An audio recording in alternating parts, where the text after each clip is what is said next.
Kita masih berada di dalam bab solat Jumaat ya. Dan pada minggu yang lepas kita membicarakan berkenaan dengan kewajipan seseorang itu mendapatkan rakaat pertama bersama imam. Apabila dia mendapatkan rakaat pertamanya bersama imam, maka dia telah mendapatkan Jumaat. Tapi kalau dia tidak mendapatkan rakaat pertama bersama imam, diwajibkan dia melakukan solat Zuhur. Jadi kita memberikan misal, kalau sekiranya seseorang masbuk, dia masuk ke dalam solat dan imam sedang sujud pada rakaat yang kedua, maka ini wajib dia tambah 4 rakaat. Betul ke tidak? Sebab dia tidak mendapatkan Jumaat. Tapi kalau dia mendapatkan rakaat pada rukuk yang kedua, rakaat kedua pada rukuk, maka dia mendapatkan Jumaat. Betul ke tidak? Dia dapat rukuk bersama imam pada rakaat yang kedua.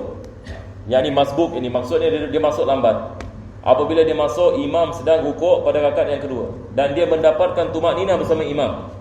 Dia mendapatkan tumakninah bersama imam dalam rukuk, maka dia telah mendapatkan Jumaat. Jadi berapa yang ni dia nak kena bayar balik? Dia kena bayar balik 1 rakaat. Jadi maksudnya selepas salamnya imam, maka dia naik dan dia bayar 1 rakaat, bukan 4 rakaat. Tapi kalau dia tidak mendapatkan rukuk pada rakaat yang kedua bersama imam, wajib dia melakukan 4 rakaat. Sebab itu dikira sebagai zuhur, sebab dia tidak mendapatkan Jumaat.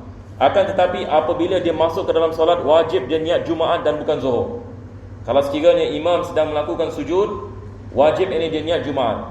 Walaupun dia mengetahui dia nak kena tambah 4 rakaat, dia tidak boleh niat zuhur, sebab ini imam sedang melakukan solat Jumaat. Jadi dia niat Jumaat. Tapi apabila imam salam, maka wajib ini dia tambah ini 4 rakaat. Itu menjadi zuhur. Dan tidak diwajibkan dia niat sekali lagi. Tidak diwajibkan dia niat zuhur apabila dia naik. Ini daripada perkara kita membicarakan pada minggu yang lepas. Dan minggu yang lepas penulis membicarakan tentang masalah masbuk. Kalau masbuk yang kedua datang, masbuk ini yang kedua bermakmum kepada masbuk yang pertama. Jadi apabila masbuk yang pertama naik kepada rakaat, kalau sekiranya masbuk yang pertama mendapat rakaat yang pertamanya bersama imam, maka dia mendapat Jumaat. Maka masbuk yang kedua bermakmum dengannya dan dia mendapatkan 1 rakaat bersama masbuk yang pertama, dia juga mendapat Jumaat. Begitu juga dengan masbuk yang ketiga. Kalau dia masuk, kalau masbuk yang ketiga mendapat 1 rakaat pertamanya bersama masbuk yang kedua, maka dia juga mendapatkan Jumaat. Jadi ini boleh jadi yang ketiga, yang keempat, yang kelima, yang keenam. Jadi mereka dapat Jumaat. Maksudnya mereka melakukan solat berapa rakaat? Mereka melakukan solat ini 2 rakaat. Ini adalah daripada perkara yang disebutkan oleh kitab penulis ini, kitab Fathul Mu'in, yang biasanya jarang kita lihat ulama kita membahaskan perkara ini. Tamam. Jadi insya-Allah hari ini kita akan meneruskan daripada mana kita berhenti.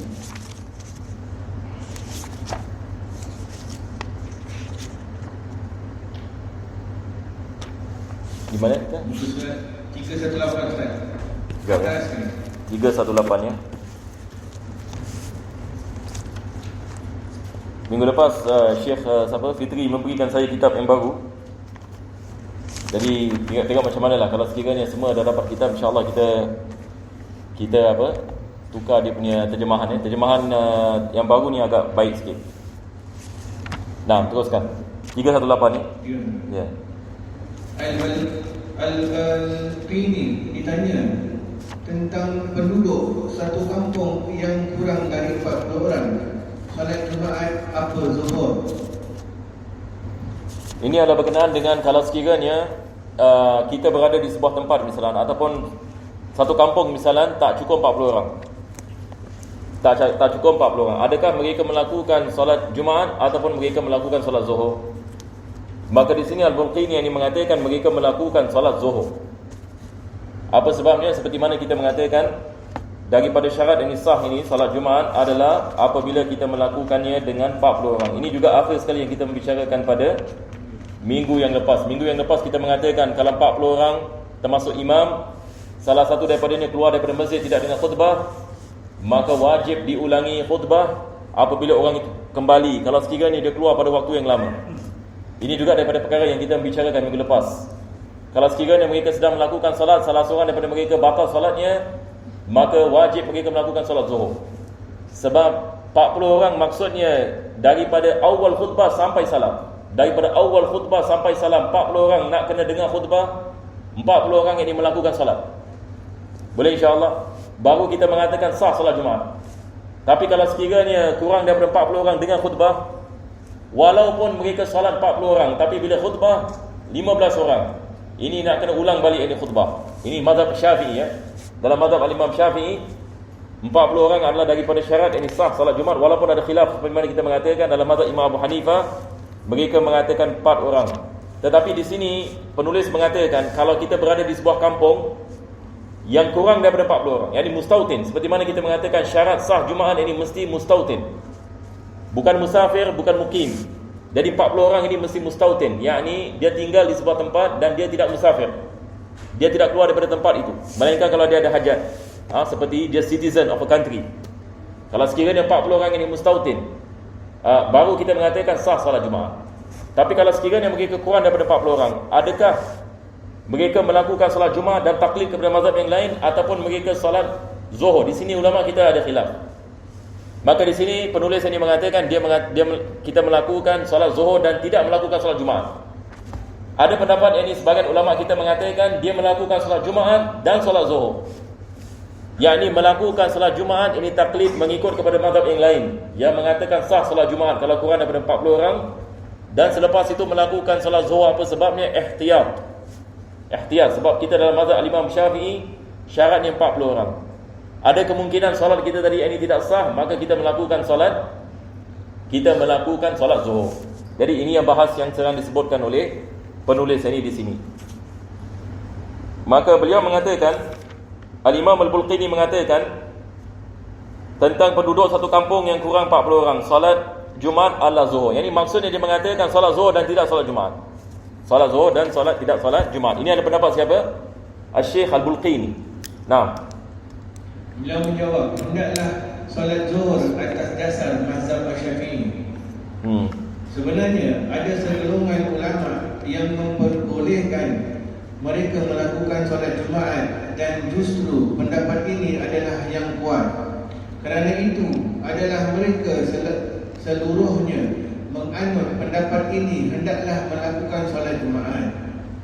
Kalau ingin hati-hati, hendaklah melakukan solat Jumaat, lalu solat Zuhur adalah bagus juga. Ini biasanya ulama kita misalnya di Hadramaut mereka mengamalkan ini. Dikatakan Al-Imam Habib Ahmad bin Zain Al-Habishi, beliau pernah pergi ke satu kampung dan beliau mendapati jumlah orang di kampung ini kurang 40 orang. Jadi tapi mereka solat Jumaat. Jadi dia teringat dia teringat kemusykilan ni sebab dalam mazhab Syafi'i ni 40 orang. Jadi kebetulan kampung ini yang solat Jumaat kurang daripada 40 orang. Jadi dia menasihatkan kepada jamaah yang di masjid itu, dia mengatakan baiklah kita akan melakukan solat Jumaat, lepas solat Jumaat kita akan solat Zuhur. Kebetulan di dalam jamaah ini ada satu Arab Badui. Ini Arab Badui ni biasanya mereka ni agak kita mengatakan agak jahil sikitlah tentang hukum mahkam.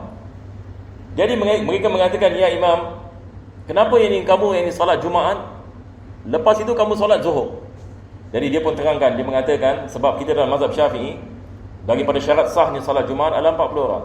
Memandangkan kita tak cukup 40 orang, maka kita taklid kepada mazhab yang lain yang membolehkan, tapi ihtiyat kita melakukan solat Zuhur.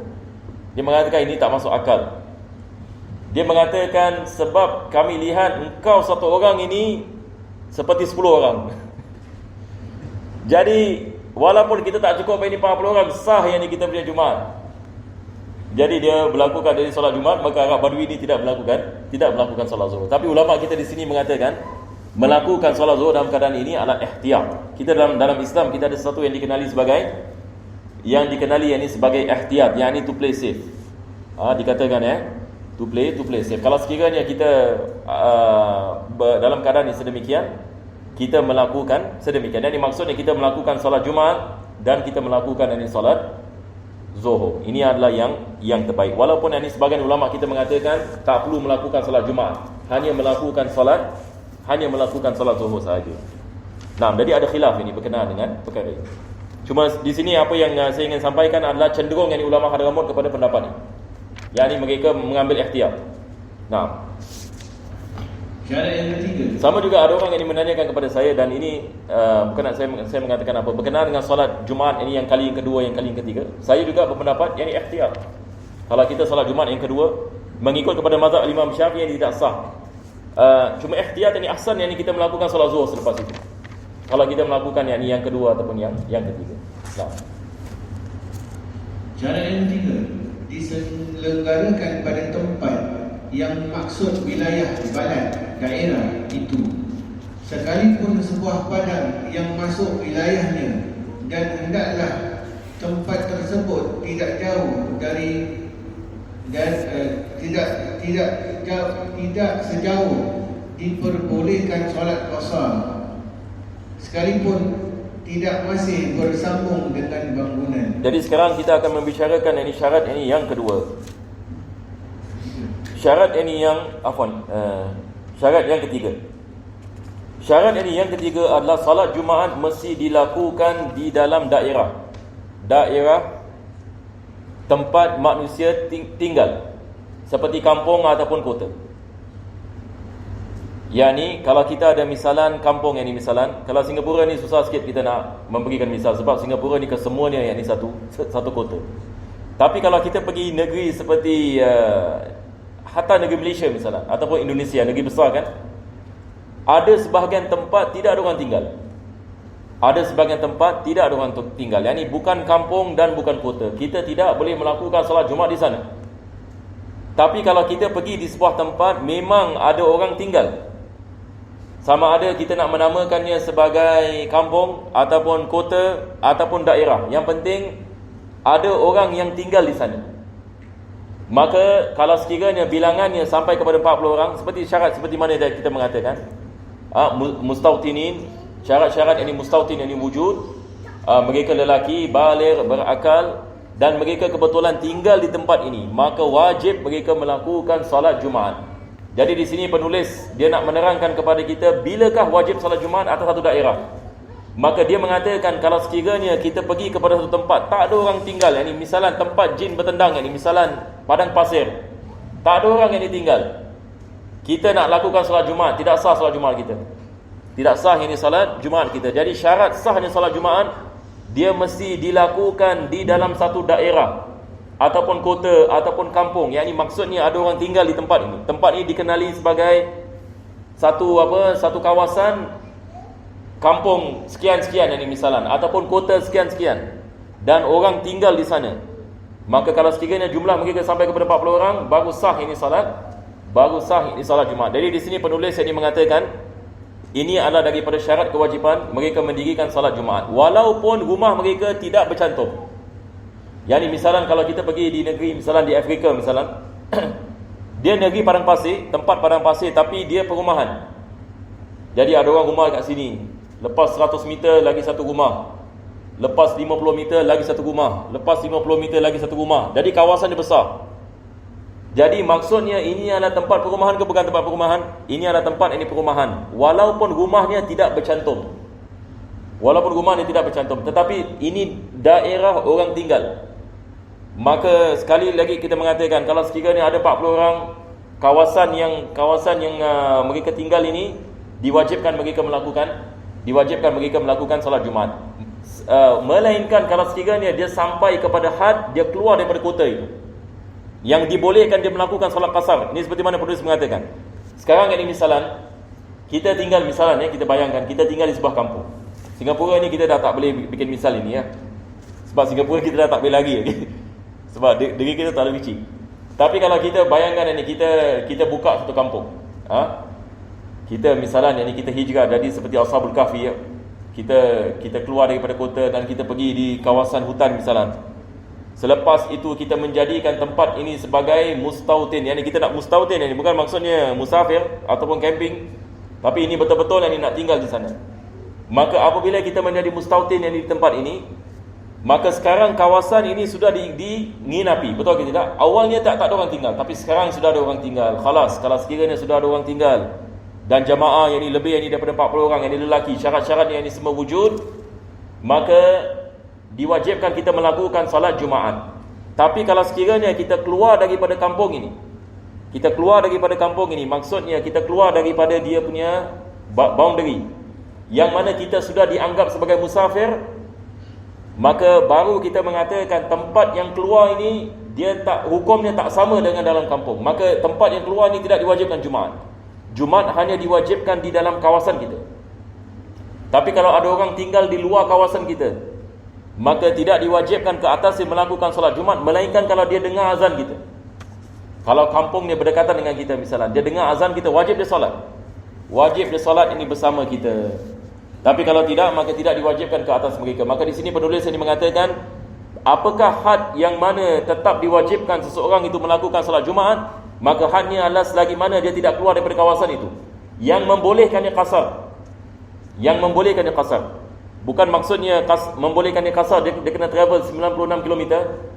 Maksudnya adalah apakah had boundary yang dibolehkan seorang itu kasar kalau dia sekiranya dia mengeluar daripada ini. Bagaimana? Kita di Singapura misalnya, mana kita punya had kasar? Sekarang kalau kita keluar daripada JB, kalau kita nak pergi Kuala Lumpur misalnya, kita keluar daripada JB, adakah dibolehkan kita solat kasar? Kalau kita nak pergi Kuala Lumpur ini misalnya, kita keluar daripada JB, kita cross causeway, sudah boleh kasar ke belum boleh kasar? Sudah boleh. Betul ke tidak? Sudah boleh kasar. Apa sebabnya? Sebab kita sudah keluar boundary. Di manakah boundary kita? Di boundary kita adalah causeway. Boundary kita adalah causeway. Singapura senang sebab kita island kan. Jadi bila kita keluar daripada boundary, ini yang penulis maksudkan, dia sudah sampai yakni kepada tempat yang membolehkan kita melakukan qasar. Maka sekarang ini hukumnya berbeza. Tidak diwajibkan kita melakukan yakni salat yakni Jumaat sebab kita bukan berada di dalam kawasan kita. Kita sudah keluar daripada kawasan kita. Melainkan kalau kita dengar azan, kita masih dengar azan, maka wajib ini kita melakukan salat Jumaat. Tapi kalau sekiranya kita sudah keluar daripada kawasan kita, sudah tidak diwajibkan kita melakukan salat ini Jumaat. Apa sebabnya? Sebab kita sudah menjadi musafir.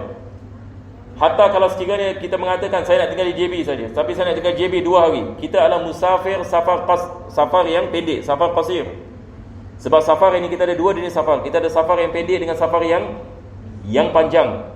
Salat Jumaat tidak diwajibkan walaupun safar yang pendek.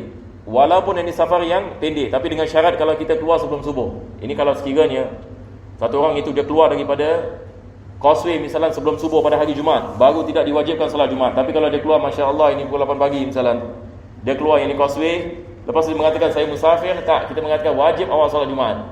Wajib ini salat yang ini Jumaat. Tetapi kalau sekiranya dia adalah musafir dan dia berada di JB misalnya, yakni dia berada di JB pada hari Khamis, selepas itu dia berada di sana sehingga hari Jumaat, maka dia ada pilihan untuk melakukan solat Jumaat ataupun tidak. Jadi sebab dia musafir, betul ke tidak? Walaupun ini adalah musafir safar yang qasir, maka ta'rifnya adalah apabila dia keluar daripada had kampungnya.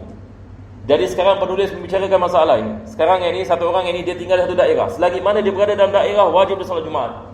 Kalau sekiranya syarat-syarat Jumaat itu wujud, tapi kalau dia keluar daripada daerah tersebut yang dibolehkan dia melakukan solat qasar, maka sekarang ini sudah tidak diwajibkan ke atas dia melakukan solat Jumaat. Kalau dia keluar daripada daerah. Boleh faham insya-Allah? Ada siapa-siapa yang tak faham? Boleh faham insya-Allah? Kalau tak faham ini boleh tanya insya-Allah ya. Tapi kalau kita nak teruskan dulu pun boleh juga. Kalau tak ada orang ada soalan. Teruskan. Lain halnya tempat yang sudah tidak. Kita baca sekali lagi afwan. Kita baca syarat yang ketiga sekali lagi. Syarat yang ketiga, diselenggarakan pada tempat yang masuk wilayah balad. Yang tempat yang masuk wilayah balad. Balad di sini maksudnya negeri ya. Balad di sini maksudnya negeri. Yang ini maksudnya selagi mana seseorang itu berada di negerinya ataupun di kawasannya ataupun di kampungnya, wajib dia melakukan salat Jumaat. Tapi kalau negeri yang dia tinggal misalnya hanya 3 orang saja, tidak diwajibkan salat Jumaat. Tidak diwajibkan salat Jumaat atas nomad. Ini nomad apa kita panggil bahasa Melayu? Mereka kemah, tinggal dalam kemah. Maksudnya dia tinggal sekejap kat sini, lepas itu dia akan pergi tempat lain. 1 bulan dia kat sini, lepas tu 1 bulan kat tempat lain, lepas tu 1 bulan kat tempat lain. Ini tak ada solat Jumaat ke atas mereka. Tidak diwajibkan ke atas mereka melakukan solat Jumaat sebab mereka bukan mustautin. Mereka berpindah dari tempat ini kepada tempat yang lain. Nah, teruskan. Sekalipun sebuah padang yang masuk wilayahnya. Maksudnya sekalipun sebuah padang pasir yang besar tapi dia masuk dalam negeri, masuk dalam wilayah tersebut. Walaupun seseorang itu dia tinggal kat padang pasir, dia tinggal ini dekat padang yang luas ataupun padang pasir yang luas, tetapi dia dalam kawasan. Misalan kita ada kampung, ini misalan sebuah kampung. Kampung ini seperti mana tadi kita mengatakan, dia padang pasir. Ada rumah sikit kat sana, rumah sikit kat sana, tapi ini semua dikenali dengan satu kawasan. Sekarang kita lihat kepada kawasan ini, jumlah penduduknya berapa? Oh, mungkin dia mengatakan ini 50 orang, tak banyak, 50 orang, sikit kat sana, sikit kat sini, satu dekat atas gunung misalan, dan sebagainya. Wajib mereka melakukan salat Jumaat. Tapi kalau sekiranya kurang daripada 40 orang, tidak diwajibkan mereka salat Jumaat. Nah, dan hendaklah tempat tersebut tidak sejauh diperbolehkannya solat qasar. Jadi di sini antum perlu tulis, yakni maksudnya dia tidak keluar daripada boundary yang membolehkan qasar. Yakni maksudnya selagi mana dia berada dalam wilayah, wajib dia melakukan solat Jumaat. Wilayah ataupun negeri ataupun kampung. Tapi kalau satu orang ini misalan dia tinggal jauh, misalan jauh, dah masuk tempat yang mana dibolehkan qasar bagi orang yang tinggal di negeri ini, maka tak wajib salat Jumaat bagi ini. Dia tak wajib salat Jumaat. Kita tak mengatakan oh tak apa sebab di sini kita ada lebih dari 50 orang, dia tinggal ini misalan ini lagi 20 km. Solat Jumaat tidak. Kalau sekiranya dia rumahnya terlalu jauh misalan, terlalu jauh ini daripada kawasan wilayah, dia dah keluar daripada boundary wilayah, tidak diwajibkan baginya solat Jumaat. Jadi siapakah yang diwajibkan solat Jumaat? Mereka-mereka yang tinggal dalam wilayah, yang tinggal dalam kawasan kampung tadi. Nah, sekalipun tidak masih bersambung dengan bangunan. Nah, jadi tidak menjadi syarat rumah bersambung. Tidak menjadi syarat kita mengatakan rumah nak kena bersambung, yakni baru kita mengatakan solat Jumaat. Hatta yakni rumahnya tidak bersambung, rumahnya berpisah, rumahnya di sebalik bukit misalnya, dia tinggal ini seorang diri, tetapi dia berada di kampung ini, dia berada di kawasan ini, wajib dia solat Jumaat. Jadi di sini penulis ini dia menerangkan bagaimana kita nak faham sama ada solat Jumaat itu diwajibkan bagi seseorang ataupun tidak diwajibkan. Kita di Singapura ini, masalah seperti ini kadang-kadang kita pun pelik kan, sebab kita pun tak terlintas dalam fikiran kita. Satu orang ini dekat Singapura tidak melakukan solat Jumaat sebab dia tinggal jauh daripada penduduk. Tidak ada yang di Singapura yang ini tidak dapat dibayangkan perkara seperti ini. Tetapi orang-orang di Indonesia misalan, kalau mereka tinggal di kampung, mereka ada kemusykilan ini masalah. Satu orang ini dia misalan, yang ini dia uzlah, dia tinggal ini dekat atas bukit. Selepas itu dia ada kemusykilan ini, adakah solat Jumaat diwajibkan ke atas aku? Sekarang ini di tempat ini aku seorang saja yang tinggal, adakah wajib ini aku nak kena travel 100 km yang ini kepada kampung yang terdekat untuk melakukan solat? Di sini kita mengatakan tidak diwajibkan ke atas. Jadi tidak ada solat Jumaat bagi, sebab kawasan yang dia tinggal itu tidak ada orang tinggal, dia tinggal ini bersendirian, maka tidak ada solat Jumaat ini ke atasnya. Nah, lain halnya tempat yang sudah tidak termasuk wilayahnya. Nah, tempat yang tidak termasuk wilayah tidak ada Jumaat. Tidak ada Jumaat. Nah, iaitu tempat jauh yang kalau pergi ke sana orang boleh mengerjakan solat qasar. Nah, dikatakan kalau kita nak pergi sana kita boleh solat qasar, maka masya-Allah ini terlalu jauh ini. Ini tidak ada Jumaat ini bagi mereka. Teruskan. Apabila sebuah desa berpenduduk mencapai genap 40 orang, maka wajib menyelenggarakan solat Jumaat. Ini seperti mana kita mengatakan sampai 40 orang wajib mereka melakukan solat Jumaat. Ayo. Bahkan menurut pendapat utama, haram jika mereka menidakkan solat Jumaat di desanya dan pergi melakukannya ke lain balai. Haram ini ke atas mereka keluar daripada desa. Maksudnya pada hari Jumaat wajib mereka salat Jumaat di dalam kampung mereka. Ini kalau sekiranya dia betul-betul 40 orang. Dalam kampung ini 40 orang yang ini tinggal ini di dalam kampung, maka wajib mereka mendirikan salat Jumaat dalam kampung mereka. Dia tidak boleh keluar daripada kampung. Dia mengatakan saya nak pergi salat Jumaat yang ini di lagi satu yang ni, kampung yang ni yang lagi satu. Tidak dibolehkan. Ini ada pendapat yang muktamad. Sebab kalau dia keluar daripada kampung, maka sekarang orang yang berada di kampungnya tak dapat mendirikan solat Jumaat kerana dia. Maka dia tidak boleh keluar untuk menunaikan solat Jumaat keluar daripada kampungnya. Yang sekalipun mereka masih dapat mendengar panggilan Jumaatnya dari desa sendiri. Nah, walaupun mereka dapat dengar, mereka dapat mendengar azan Jumaat daripada kampung itu. Walaupun mereka dapat mendengar azan. Walaupun mereka dapat mendengar azan. Ini kenapa penulis mengatakan dapat mendengar azan? Sebab masalahnya kita mengatakan kalau sekiranya satu kawasan ini kurang 40 orang, mereka tidak dapat melakukan solat Jumaat, tapi mereka mendengar azan kampung berdekatan. Mereka mendengar azan kampung berdekatan. Wajib mereka pergi kepada kampung yang mereka dengar azan. Tapi kalau sekiranya mereka ada 40 orang di dalam kampung mereka, walaupun mereka mendengar azan, adakah diwajibkan mereka nak pergi ke sana juga? Tidak, sebab mereka boleh mendirikan solat Jumaat, maka wajib mereka mendirikan solat Jumaat di kampung mereka. Jadi ini yang penulis tadi mengatakan di sini. Jadi saya harap tidak ada orang keliru tentang masalah ini. Masalah mendengar azan ini, kalau sekiranya kita mengatakan syarat Jumaat yang ini tidak cukupi, syarat kewajipan Jumaat ini tidak cukupi dalam satu kampung, dia dengar azan kampung yang lain, wajib dia pergi. Wajib dia pergi menunaikan salat di kampung yang lain. Tapi kalau syarat Jumaat ini wujud dalam kampungnya sendiri, maka wajib dia mendirikan Jumaat di dalam kampungnya. Nah, berkata ilmu Rifa'ah dan lainnya, sebenarnya jika mereka 40 orang itu cukup mendengar panggilan Jumaat dari Mesir, iaitu kota, mereka boleh memilih antara pergi ke balad untuk menunaikan solat Jumaat atau menyelenggarakannya di kampung mereka sendiri. Ini bukan pendapat yang mu'tamad, ini adalah pendapat Ibn Rifa'ah. Dia mengatakan mereka ada pilihan, sama ada nak melakukan solat Jumaat di kampung mereka ataupun pergi ke kampung berdekatan.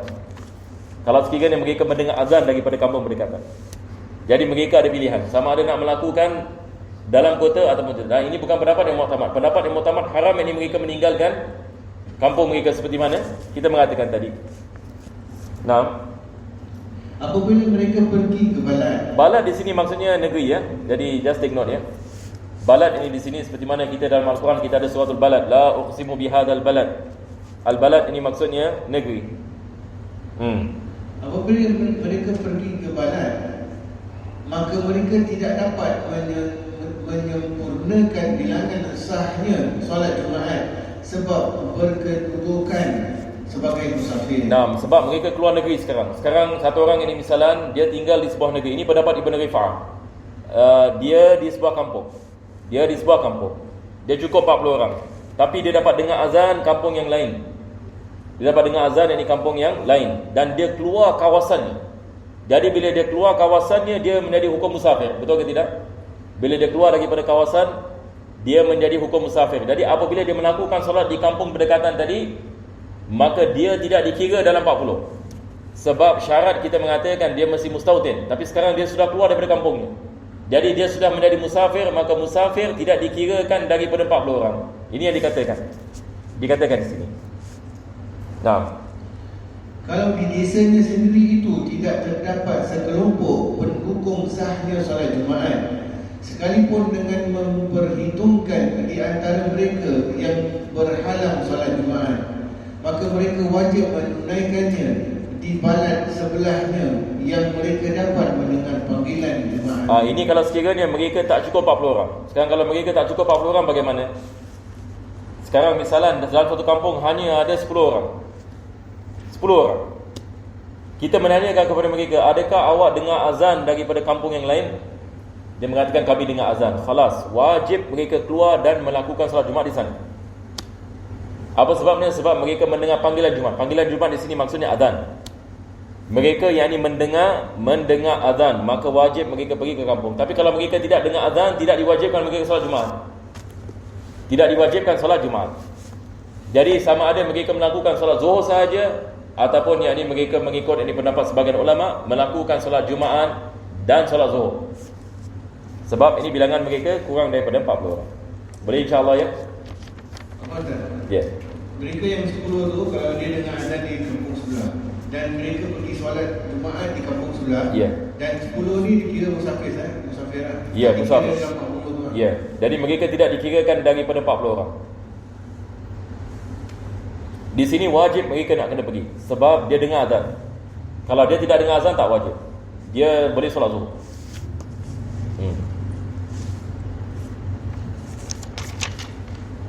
Teruskan. Berkata Ibnu Ujail, apabila ada beberapa tempat Jumaat yang berdekatan serta masing-masingnya mempunyai nama tersendiri, ini di desa yang berlainan, maka masing-masing dihukumi sebagai satu tempat tersendiri, bukan bahagian dari satu kesatuan. Nah, Al-Imam Ibn Ujail yang dia mengatakan, kalau sekiranya kita ada banyak kampung Misalnya kita ada satu daerah yang sangat besar, dan dalam daerah ini kita ada banyak kampung. Misalnya kita memberikan misal Batu Pahat. Batu Pahat misalnya kita ada kampung Solok One More. Lepas itu kita ada kampung Taman Beroleh. Lepas itu kita ada kampung yang ini misalnya Taman Mas. Jadi maksudnya di sini kita ada beberapa kampung dalam satu daerah. Daerahnya ada Batu Pahat. Daerahnya ada Batu Pahat. Tapi kita ada Beroleh, kita ada Solok One More, kita ada Taman Mas, lepas itu kita ada Parit Raja misalnya. Maka ini semua adalah kampung-kampung yang berbeza. Maka Ibn Ujail mengatakan tiap-tiap daripada kampung ini mengambil hukum yang berbeza. Maksudnya kalau orang kampung ini nak mendirikan solat Jumaat untuk kampung mereka sahaja, orang yang tinggal di Solok One More mengatakan kami nak mendirikan solat Jumaat di Solok One More. Jadi kita menanyakan sekarang yang di Solok One More ini berapa orang ada di Solok One More? Jadi dia mengatakan yakni ada 100 orang yang boleh melakukan salat. 100 orang lelaki mustautin. Maka dia boleh mendirikan salat Jumaat yakni dalam kampung Solok One More. Jadi mereka pilih satu surau ke masjid untuk mereka mendirikan salat Jumaat. Orang yang ini di Beroleh pun dia ada surau yang ini di sana, mereka mengatakan kami nak mendirikan salat Jumaat yakni di sana. Jadi boleh mereka melakukan salat Jumaat di sana kalau sekiranya syarat-syaratnya wujud. Tapi di Beroleh di Batu Pahat mereka tidak melakukan sedemikian. Semua orang yang ini nak kena melakukan salat di masjid jami. Itu lebih afdal. Itu adalah lebih afdal.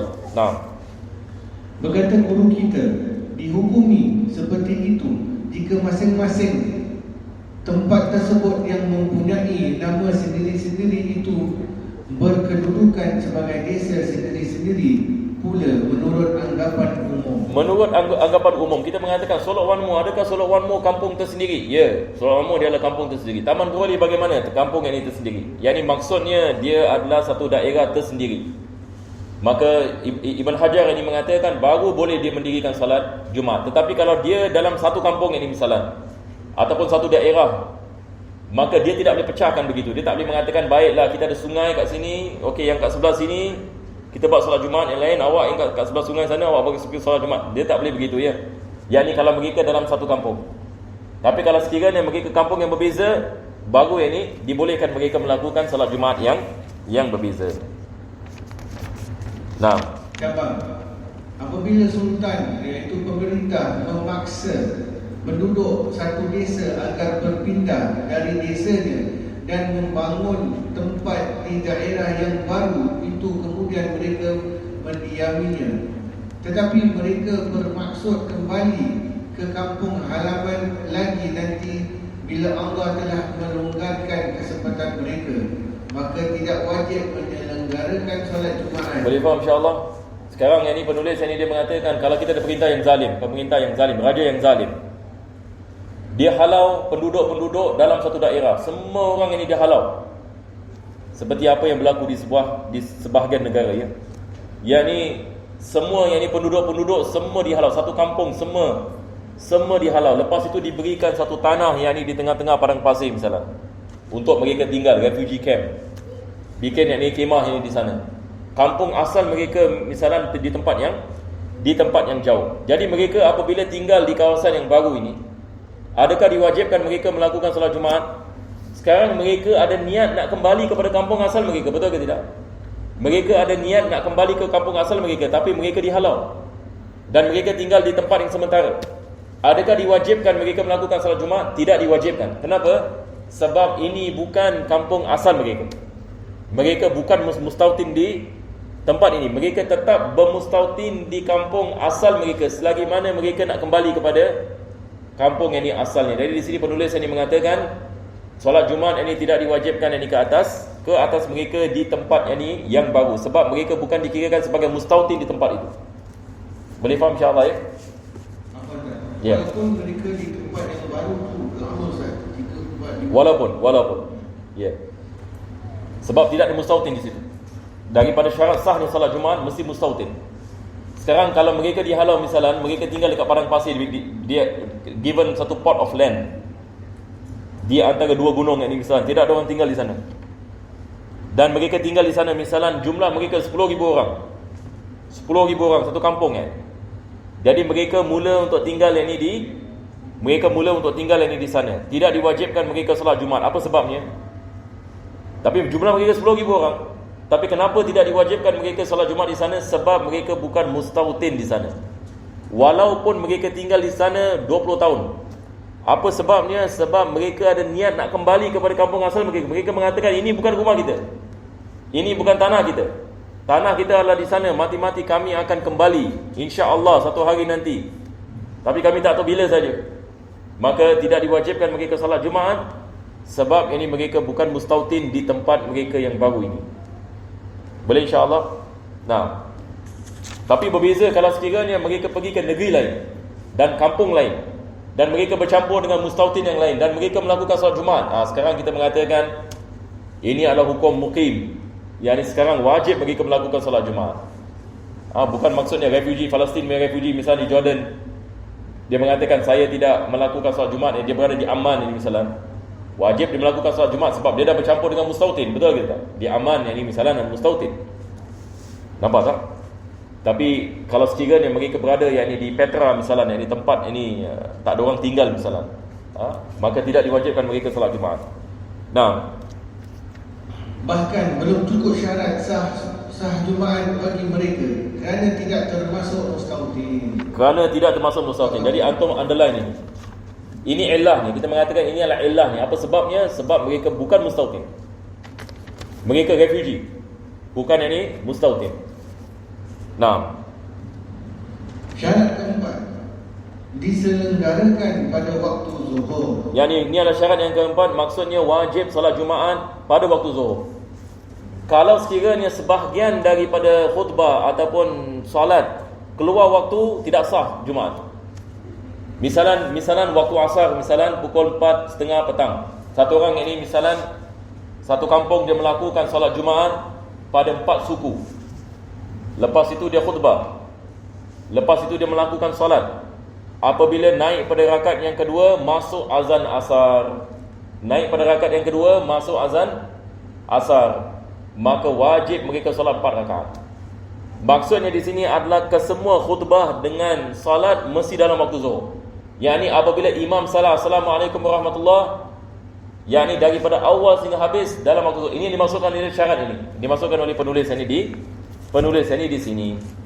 Nah, apabila waktu sudah tidak mencukupi untuk solat Jumaat berserta 2 khutbahnya, atau yang seperti itu diragukan akan terjadi. Satu orang syak dia mengatakan, tadi kita khutbah, kita solat, nampaknya tadi kita solat dah masuk waktu asar.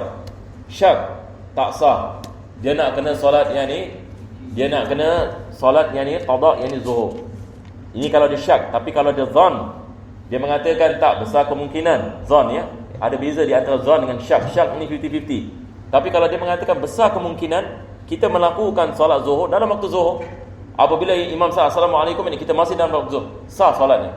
Tapi kalau dia syak, yang ni dia 50-50, alamak, dia mengatakan tadi imam salam, nampaknya ni kita pun tak tahu ini sekarang bila imam salam tadi waktu asar dah masuk ke belum. Kalau syak, dia nak kena solat zuhur. Tapi zuhur ni dikira sebagai qada, betul ke tidak? Sebab ini dah masuk ini solat asar. Jadi di sini kita nak kena bezakan di antara syak dengan zon. Di antara syak ini dengan zon. Hukum mahkamah Islam tidak didirikan berdasarkan dengan syak. Mungkin antum boleh tulis ini. Ini kaedah. Hukum ahkam dalam Islam tidak didirikan dengan syak.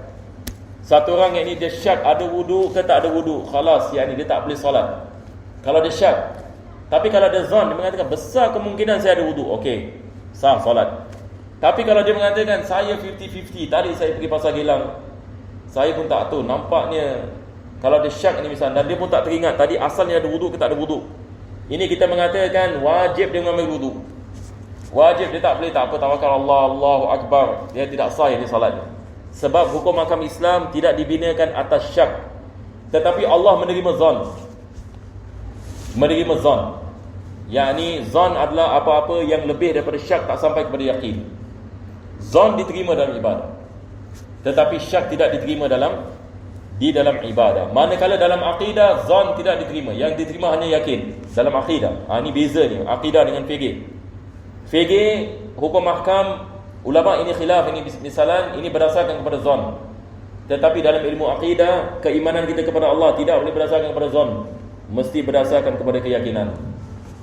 Nah, tapi berdasarkan kepada syak dalam hukum mahkam batal ibadat kita.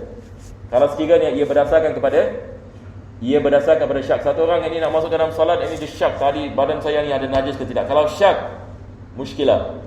Tapi kalau yang ni dia zon, insya-Allah yang ni tidak ada apa-apa. Nah, maka supaya menunaikan solat zuhur. Nah, maksudnya tidak sah solat Jumaat ni kalau dia berdasarkan kepada syak. Dia syak tadi dia mengatakan tadi saya rasa yakni bila kita solat tadi dah masuk solat asar. Kalau dia syak tak sah solat yakni khutbah yakni dengan solat Jumaat ni. Boleh faham insya-Allah ya? Baik, teruskan. Apabila dengan yakin atau hanya mengira bahawa ini kita nak kena tulis ni. Zon, mengira di sini maksudnya zon. Boleh kita semua tulis. Jadi kita faham ini apa maksud penulis yang di sini. Sama kalau dia yakin ataupun zon. Kalau dia yakin ataupun zon bahawa apabila dengan yakin ataupun hanya zon bahawa waktu zuhur telah habis, sedangkan hal itu terjadi sedang di tengah mengerjakan solat Jumaat sekalipun telah habis salam. Nah, teruskan. Jika hal itu atas berita orang yang adil dari berbagai wajah, maka wajib meneruskan solatnya sebagai solat zuhur. Boleh faham insya-Allah? Misalnya satu orang ini dia sedang melakukan solat Jumaat. Mereka semua dah khutbah, khatib yang ini sudah khutbah, selepas itu solat Jumaat. Tapi dalam solat Jumaat sampai kepada keyakinan, ada orang mengatakan, wahai jemaah sekalian, waktu asar dah masuk, dia tengah solat Jumaat, rakaat yang kedua. Orang Bilal ini mengatakan, saya waktu yang ni dah masuk dah, saya nak azan ni. Awak masih solat Jumaat, nampaknya awak pergi Jumaat ni tak sah, awak nak kena tambah lagi 2 rakaat. Sekarang yang ni semua yang ni jamaah itu nak kena tambah lagi 2 rakaat. Iaitu mereka nak kena solat 4 rakaat sebagai zuhur dan bukan solat Jumaat. Jadi maksudnya mereka nak kena tambah. Boleh faham insya-Allah ya? Jadi mereka kalau salam batal yang ni solat mereka. Kalau mereka Assalamualaikum warahmatullahi, tidak sah. Kita mengatakan awak nak kena qada. Nak kena qada solat zuhur. Jadi apa mereka nak kena buat? Mereka meneruskan pada rakaat yang ketiga.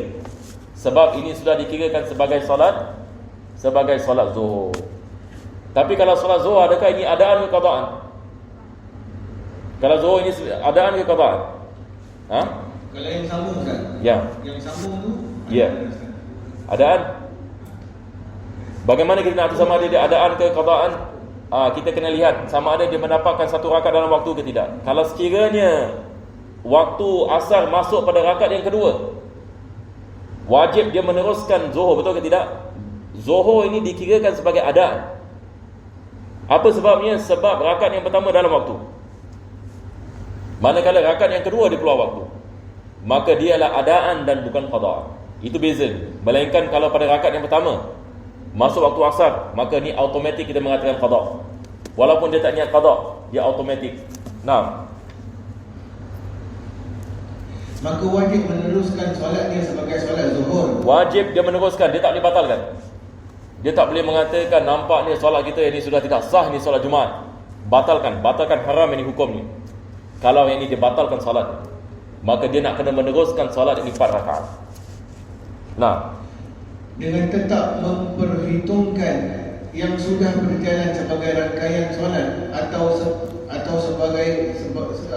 serakaatnya. Maksudnya dia masih hitung tadi dia melakukan 1 rakaat solat Jumaat kan.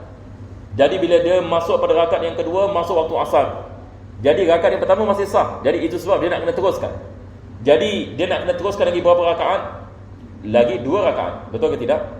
Walaupun rakaat yang pertama tadi dia niat Jumaat, dia tidak niat zuhur, dia niat Jumaat, tetapi ia dikirakan sebagai solat zuhur. Ia dikirakan sebagai solat zuhur. Nah, dan hilanglah solat Jumaat. hilanglah solat Jumaat, ini maksudnya ia tidak dikirakan sebagai solat Jumaat. Lain halnya jika hanya meragukan bahawa waktu telah habis. Ini dia sekarang dia syak pula. Sekarang dia syak. Dia sedang melakukan solat,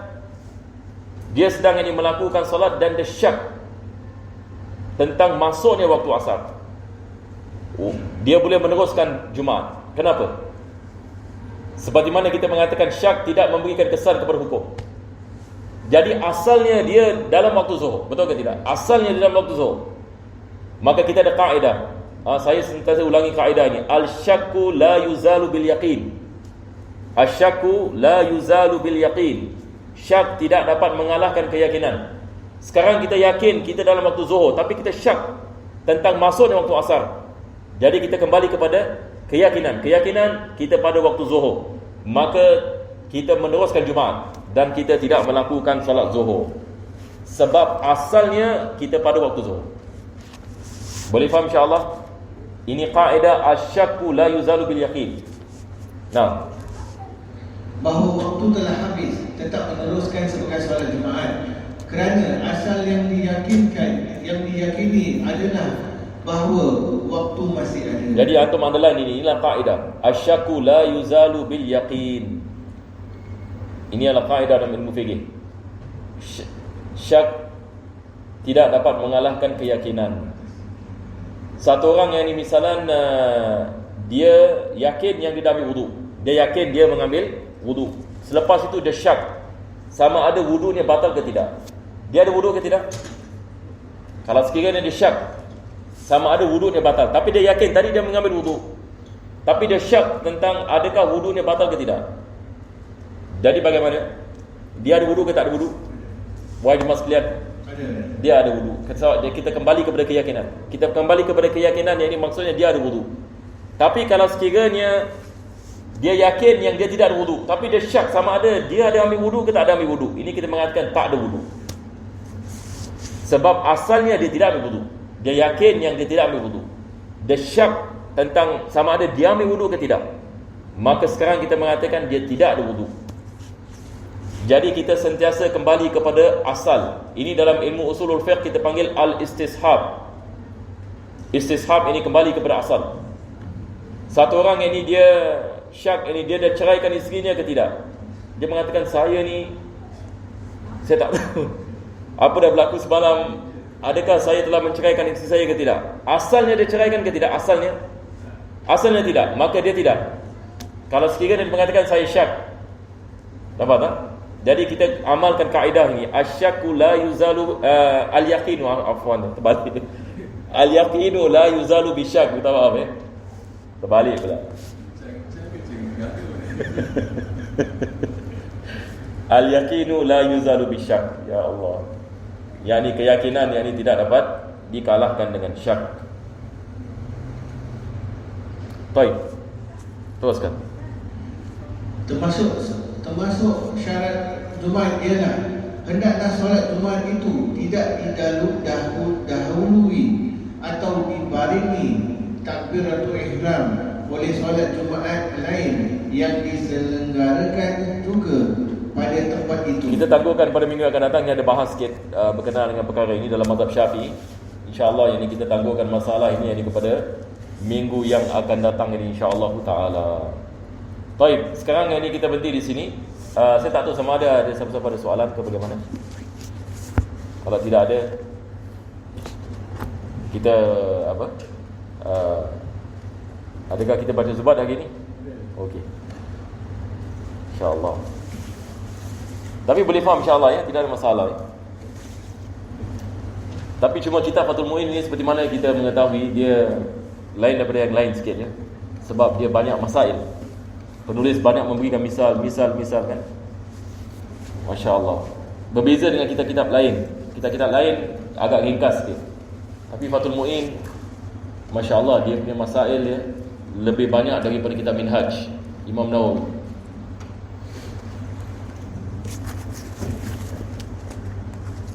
Kitab Zubat muka surat 62 ya. Ya Allah, bismillah. Bismillahirrahmanirrahim.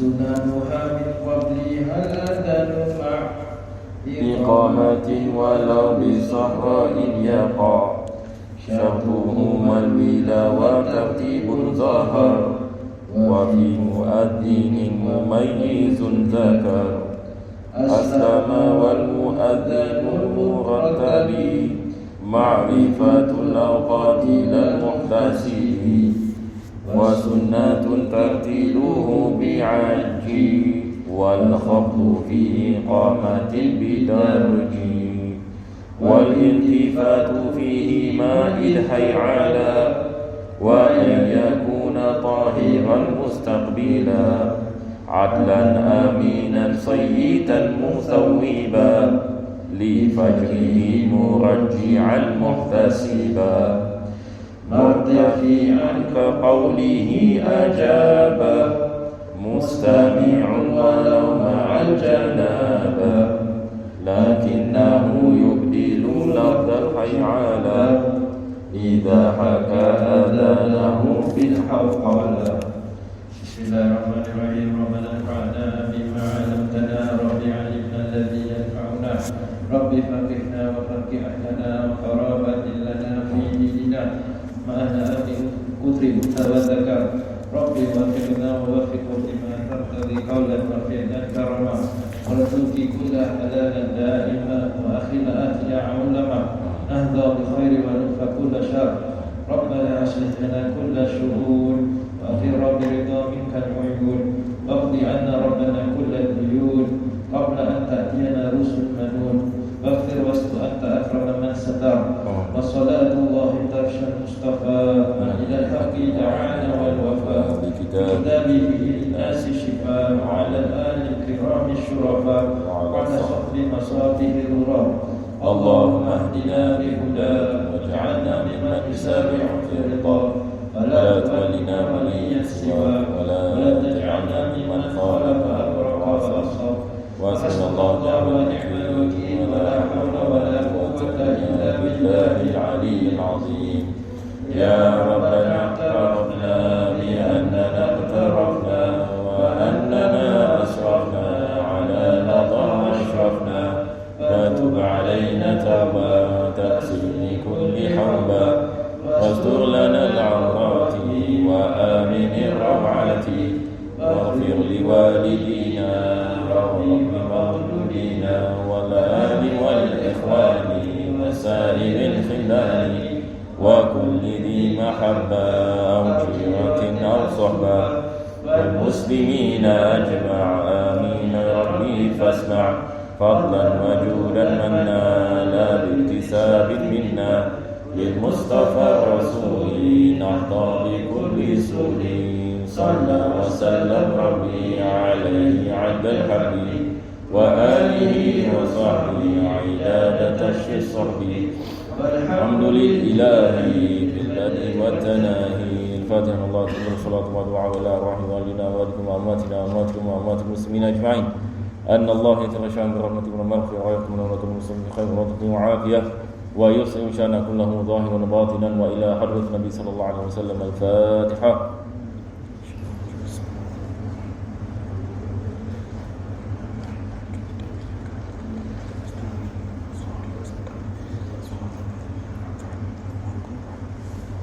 ربنا تقبل معنا إنك أنت السميع العليم وتب علينا إنك أنت التواب الرحيم واختم الصالحات أعمالنا وأجر الله الكريم بفضل سبحان ربك بالعزة عما يصفون وسلام على المرسلين والحمد لله رب العالمين. تقبل الله منكم.